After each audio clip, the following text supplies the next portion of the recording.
2,3 kg di cocaina pronta per essere smerciata tra le province di Venezia e Treviso. La Guardia di Finanza ha arrestato 2 trafficanti in un'operazione che ha visto impegnati gli uomini del gruppo operativo antidroga del nucleo di polizia economico-finanziaria di Venezia. Tutto è partito da Mogliano. Nasce da un'attività dal monitoraggio del territorio, con particolare la zona del Basso Trevigiano di Mogliano, dove sappiamo già in passato esserci stato delle forti concentrazioni di spaccio.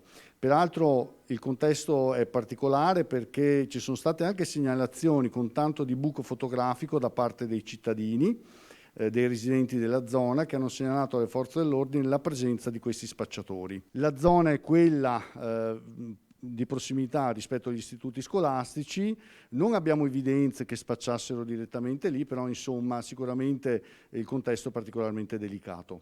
Individuato uno dei trafficanti, un giovane albanese senza fissa dimora, i militari hanno monitorato i movimenti fino a far scattare il controllo. Lui, invece di fermarsi, è fuggito nelle campagne circostanti. Inseguito e bloccato, è stato dunque perquisito. Nella borsa aveva 2 panetti di cocaina, quindi è stato arrestato.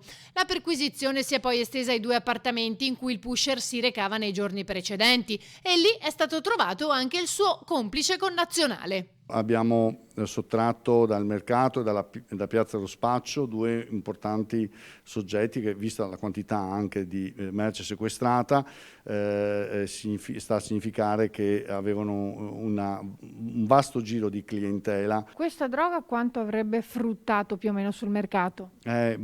Considerando il prezzo di vendita al grammo, oltre dai 50 euro in su al grammo, stiamo parlando di qualche centinaia di migliaia di euro.